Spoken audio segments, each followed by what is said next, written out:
शत्रुघ्न, गुरुदेवांच्या आज्ञेशिवाय आपण गुरुकुल सोडून जाऊ शकत नाही. परंतु जर तुला गुरुदेवांनी परवानगी दिली आणि तू अयोध्या नगरीत परत पोचलास जरी, तर विचार कर, आपल्या पिताश्रींना आणि आपल्या तीनही मातांना तुझं असं परत जाणं आवडेल का? तुला आठवतं पिताश्री काय म्हणाले होते? की आपल्याला गुरुकुलमधून एक आदर्श व्यक्ती बनून परत जायचं आहे. आणि जर आपण ते आधीच इथून परत गेलो तर कदाचित असं होईल की आपल्या माता आणि आपले पिताश्री आपला स्वीकारच करणार नाही. मातेची आठवण तर येणारच, मलाही येत आहे. परंतु मी स्वतःला समजावलं आहे शत्रुघ्न, की आपण जे लक्ष्य साध्य करण्यासाठी आलो आहोत, आपण ते साध्य करूनच जाऊया. हो ना लक्ष्मण, मी उचित बोलतोय ना? शत्रुघ्न, सांग, तू माझ्या सोबत आहेस?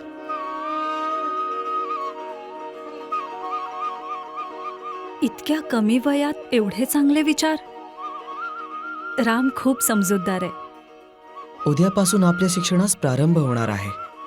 उद्याचा सूर्योदय आपल्या आयुष्यातला एक नवीन सूर्योदय असेल. चला आता जाऊया.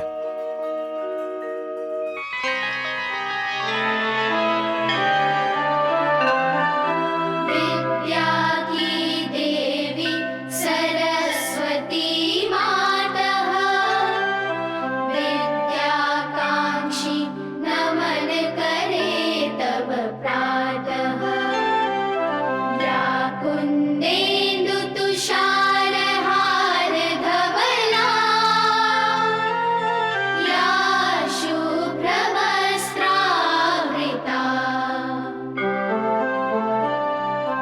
या वीणा वरदण्ड मण्डितकरा, या श्वेत पद्मासना,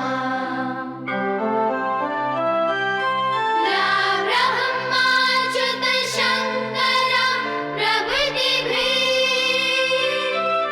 देवैः सदा वन्दिता. सा मां पातु सरस्वती भगवती,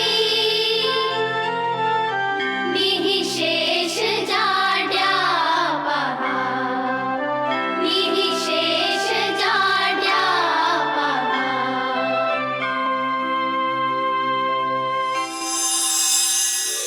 देवी सरस्वतीच्या वंदनापासून आज तुमच्या शिक्षणास प्रारंभ होत आहे.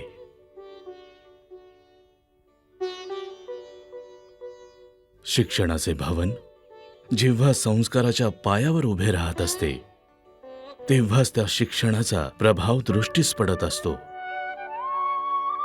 ज्या मनुष्यात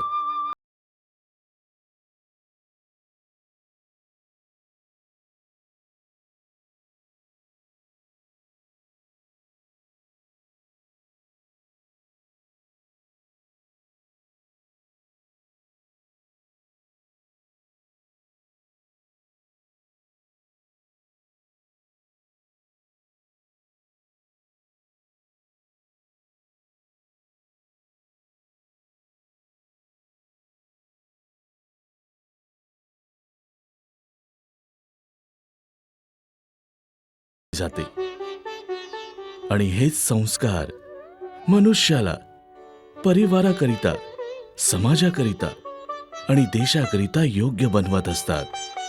संस्काराचा अयोग्य उपयोग केल्याने विष सुद्धा अमृतात परावर्तित होते. संस्कार संस्कार काय आहेत गुरुदेव? माता पित्यांचा आदर करणे, गुरूंचा आदर करणे, त्यांचा सन्मान करणे, त्यांच्या प्रत्येक आज्ञेचे पालन करणे, असहाय्य व्यक्तीला सहाय्य प्रदान करणे आणि अत्याचाराचं उच्चाटन करणे, हेच संस्कार आहेत. आणि शिक्षा ग्रहण करणे हा देखील एक संस्कार आहे. शिक्षेचे 7 पद आहेत. ते कोणते गुरुदेव? गुरुजनांची सेवा करणे, गुरुजनांच्या मुखातून निघालेल्या प्रत्येक वाक्यास व्यवस्थित ऐकणे, ऐकलेले ज्ञान ग्रहण करणे, ग्रहण केलेल्या ज्ञानाचे चिंतन करणे, मनन करणे आणि तर्क वितर्क लावून अर्थज्ञानापर्यंत पोहोचणे आणि तत्वज्ञान मिळवणे. जो या 7 सीमांना पार करू शकेल तो विद्वानांमध्ये श्रेष्ठ होऊन जातो. ओम शांती शांती शांती. सीता खरोखरच आमच्या परिवारासाठी शुभ आहे गुरुवर्य. ती आमच्या आयुष्यात आल्यापासून आमचं आयुष्य सुखकर झाले आहे. तुम्ही तप करण्यासाठी गेला होतात त्यावेळी आमच्या इथे उर्मिला जन्मास आली. आमचे छोटे भ्राता कुशध्वज यांना श्रुतकीर्ती आणि मांडवी झाली. परंतु सीता कुठे आहे? सीता शिवधनुष्याच्या कक्षात असेल महर्षी. महालक्ष्मी और विष्णु का है युग युग का संग, अनुरागी मन पर चढ़ा अमर प्रेम का रंग.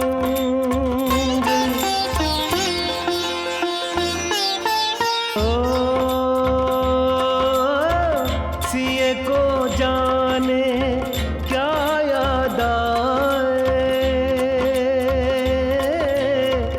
प्रतिमा देख ठगी रह जाए. सिय की दशा पर अचरज होय, प्रीत पुरातन लखे न कोय.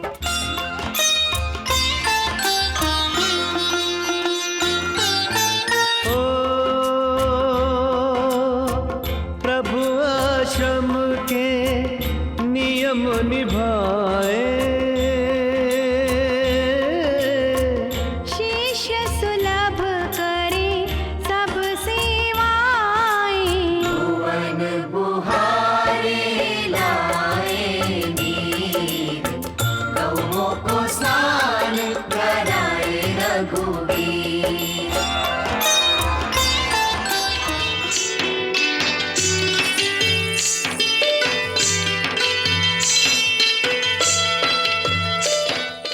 कुशध्वज, बोला भ्राता.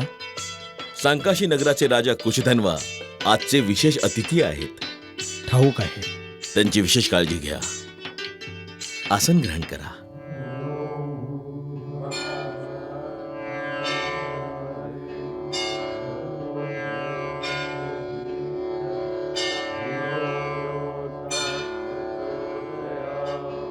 या राजा सुधन्वा, तुम्ही सुद्धा शिवधनुष्याची पूजा करा.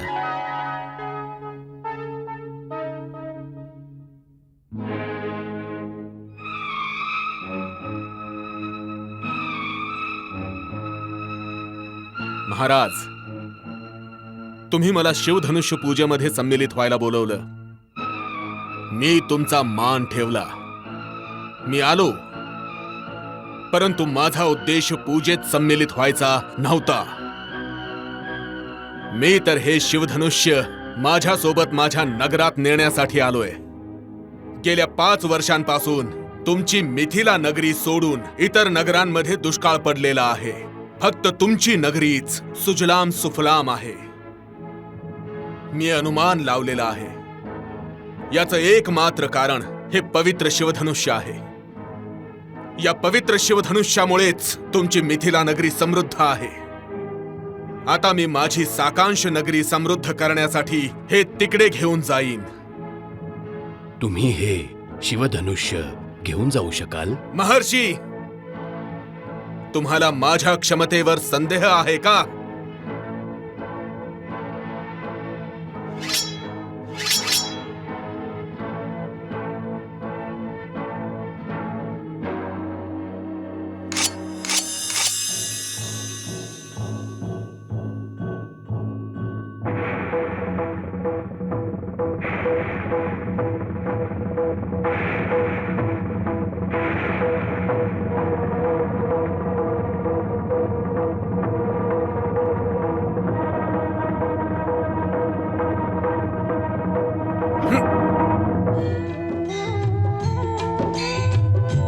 दुर्लभ शिव धनु कठिन उठाना, किंतु न कुटिल सुधनवा माना।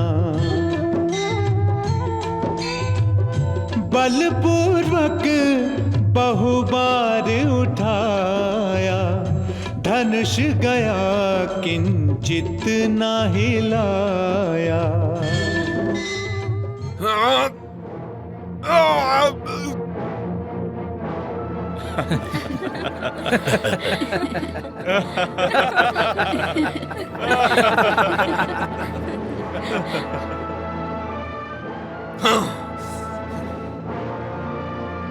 राजा सुधन्वा, या शिवधनुष्याचं हेच वैशिष्ट्य आहे की हे कोणीच उचलू शकत नाही.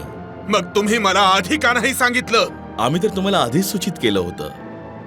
ब्रह्मऋषीने देखील सांगू इच्छिलं, परंतु तुम्हाला संकेत कळलाच नाही. मी समजू शकलो नाही की तुम्ही मला समजावण्याची चेष्टा केली नाही. महाराज जनक, तुम्ही माझा अपमान केला आहे, उपहास उडवला आहे तुम्ही माझा. मी याचा प्रतिशोध नक्कीच घेईन.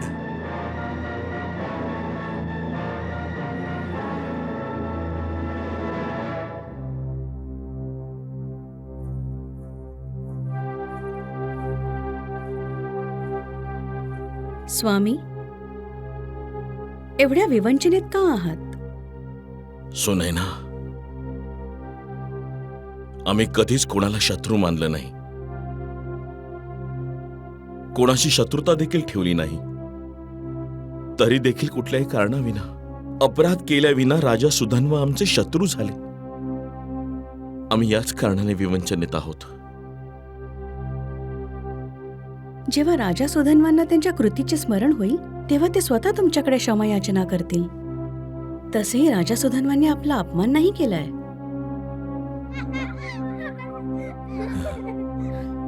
या चारी कन्या सदा सर्वदा राजमहालाला डोक्यावर उचलून धरतात.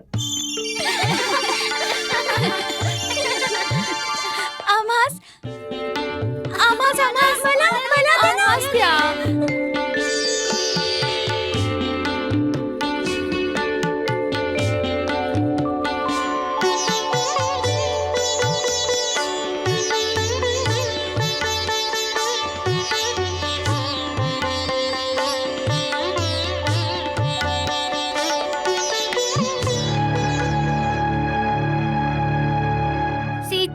चेंडू तूच फेकला आहे, आता तूच बाहेर काढ. हा, मी काढते चेंडू.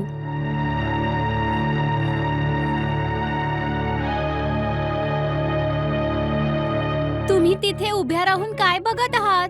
आमची मदत करा. फक्त मी नाही खेळत होती, तुम्ही पण खेळत होतात. हो हो श्रुतकीर्ती, मांडवी, आपल्याला चेंडू काढण्यासाठी ही गाडी पुढे ढकलावी लागेल. हो हो, चेंडू तर गाडीच्या खालीच आहे. तुम्ही गाडीला ढकला, आम्ही खालून तो चेंडू काढू.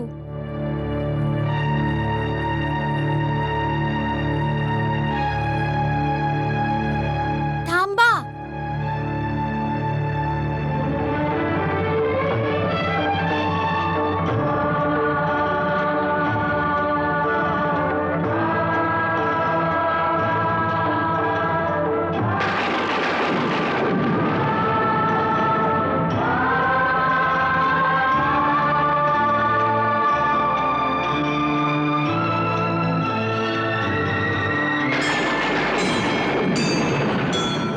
सोई शिव धनुष जान के माई, खेल खेल में लीन उठाई. तुम्ही बघत का आहात? गाडी ढकला ना.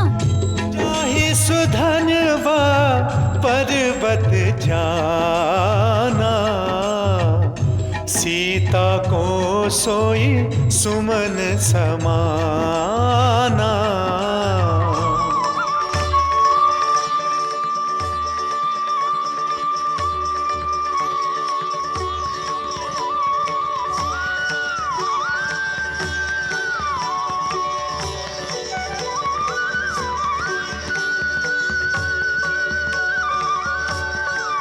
पिताश्री, काय झाले?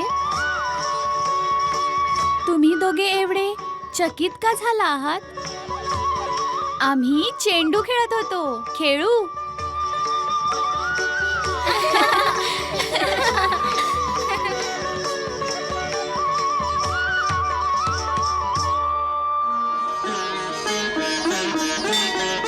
जय श्री राम.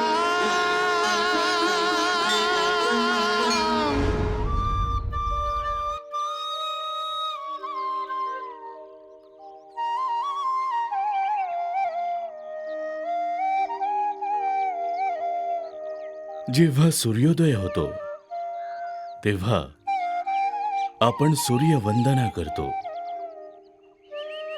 आणि जेव्हा सूर्यास्त होण्याची वेळ असते तेव्हा संध्या वंदना केली जाते.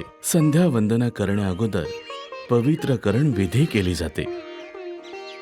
राम, मनुष्याकडे व्यक्तीकडे 3 घटक आहेत: तन, मन आणि चित्त. या तिघांना पवित्र करण्यासाठी 3 आचमन केले जातात. पहिला आचमन आहे ओम केशवाय नमः. जे जल, अग्नी, प्राणवायूमध्ये विलीन होऊन आकाशात राहते त्याला केशव जल म्हणतात. या केशव जलाच्या साह्याने चित्त शुद्धी होत असते. आणि दुसरे आहे ओम माधवाय नमः. जे जल वनस्पती आणि जीवांमध्ये विद्यमान आहे त्यास आपण मधु म्हणतो. या मधूच्या साह्याने मनाची शुद्धी होते. तिसरे आचमन आहे ओम नारायणाय नमः. जे जल विहिरीमध्ये, नदीमध्ये, समुद्रात आपणास दिसते त्याला आपण नारायण जल असे म्हणतो. या जलाने तनाची शुद्धी होते. ओम केशवाय नमः. क्या होता है आचमन, समझा रहे वशिष्ठ. आत्मसाध करते चले गुरुवाणी गुरुनिष्ठ. कल्याण नमस्तु.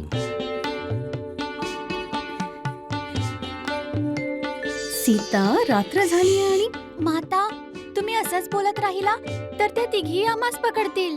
आम्ही लपाछुपी खेळत आहोत. पिताश्री, तुम्ही हलू नका. माता, सीता आली आहे. मी सीताला याच कक्षात येताना पाहिले. पिताश्री. सावरली सीता.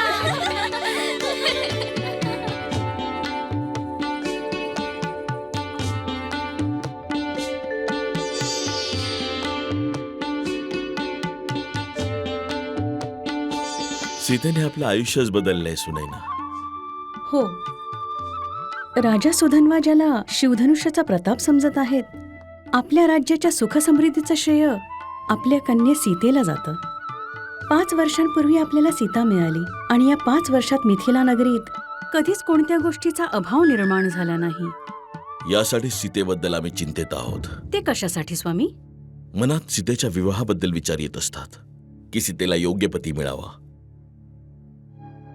परंतु सुनैना, आज राजा सुधन्वाने योग्य मार्ग दाखवलाय. तो कोणता स्वामी?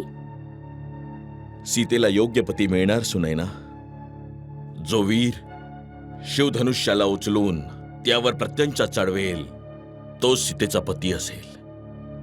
असं म्हणतात विवाहबंधन स्वर्गामध्येच ठरत असतात. त्यानुसार सीतेच्या पतीने देखील भूलोकावर जन्म घेतलेलाच असेल. अवश्य. कोण असेल तो जो तुमची अट पूर्ण करून दाखवेल?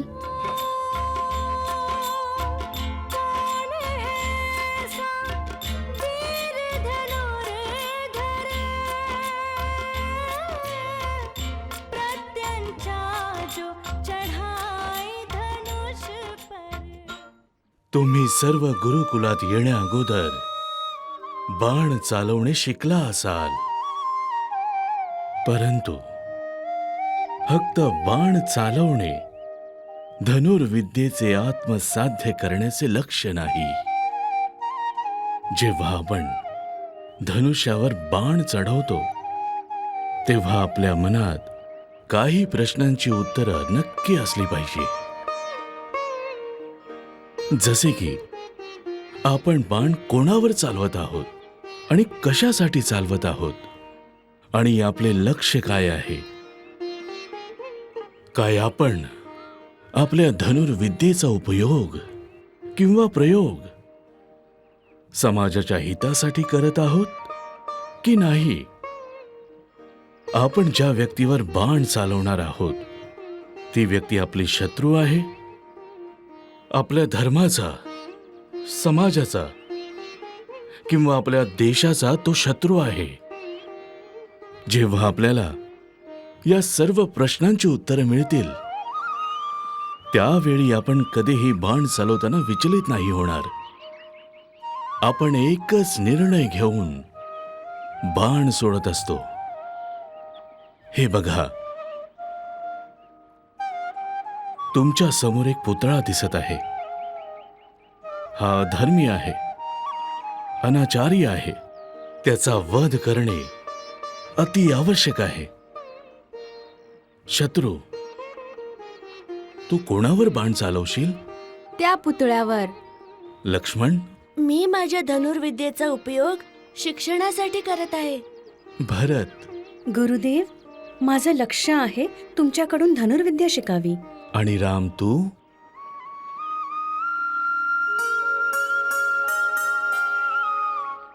कल्याण हो. उठ राम. राम, तू कोणावर बाण चालवशील? गुरुदेव, त्या अनाचारी, अधर्मी, अत्याचार करणाऱ्यावर. तुझे लक्ष काय आहे? त्या अधर्मीचे अनाचार आणि अत्याचारापासून लोकांना मुक्त करणे.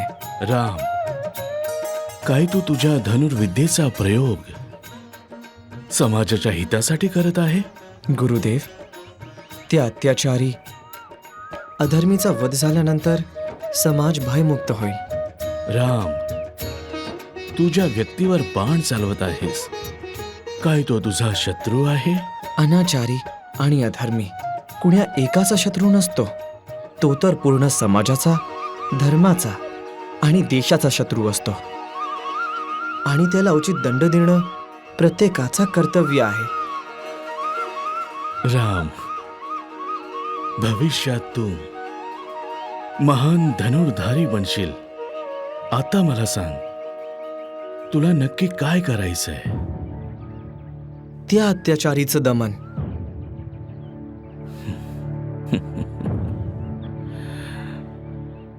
तर मग बाण सोड राम.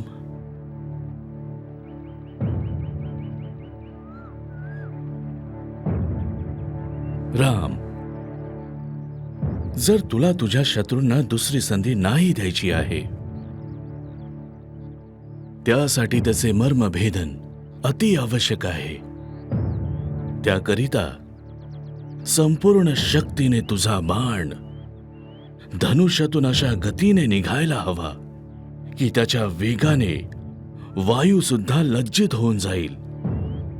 ती प्रत्यंच्या ओढ आणि राम बाणाला सोड.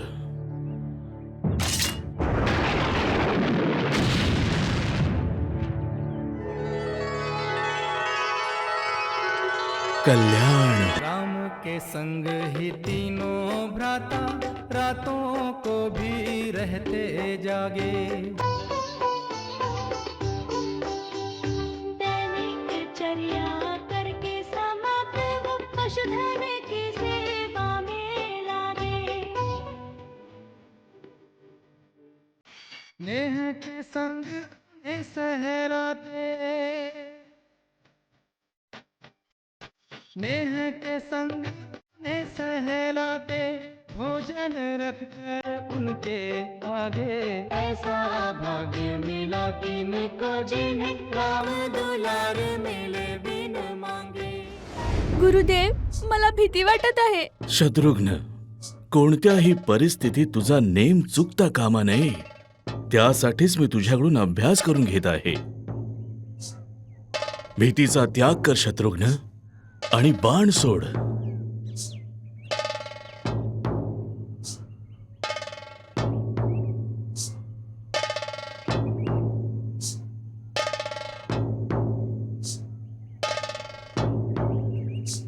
दादा शत्रुघ्न! शत्रुघ्न! दादा शत्रुघ्न! शत्रुघ्न! शत्रुघ्न!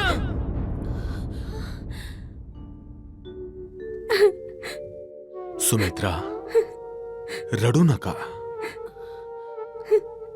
महाराज, हा तर अपशकुन आहे. गुरुकुलात आपली मुलं आहेत. लक्ष्मण, शत्रुघ्न. सुमित्रा, आपले चारही पुत्र सुखरूप असतील. तुम्ही काळजी नका करू.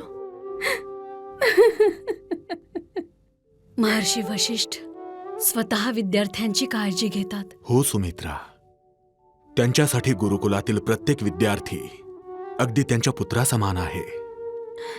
परंतु महाराज, हा दिवा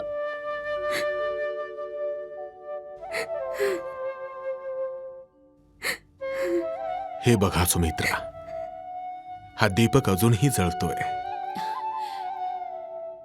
अर्थात आपले चारही पुत्र गुरुकुलात सुरक्षित आणि सकुशल असतील.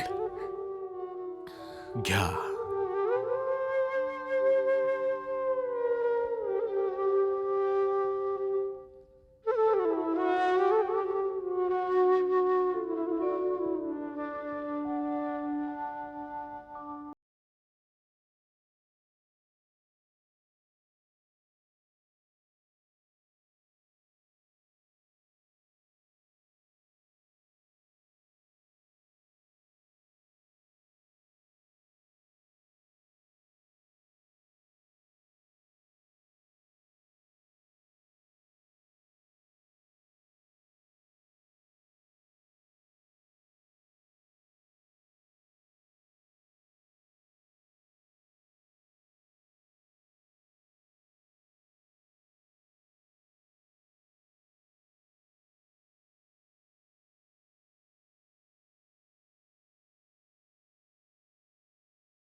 जतन करावे. या शरीरासोबत जोडले गेले आहे मन. ते मन खूप चंचल आहे आणि खोडकर आहे. ते आपल्याला एका वेळी, एका क्षणात तिथे घेऊन जाते जिथे तुम्ही जाऊ इच्छित नाही.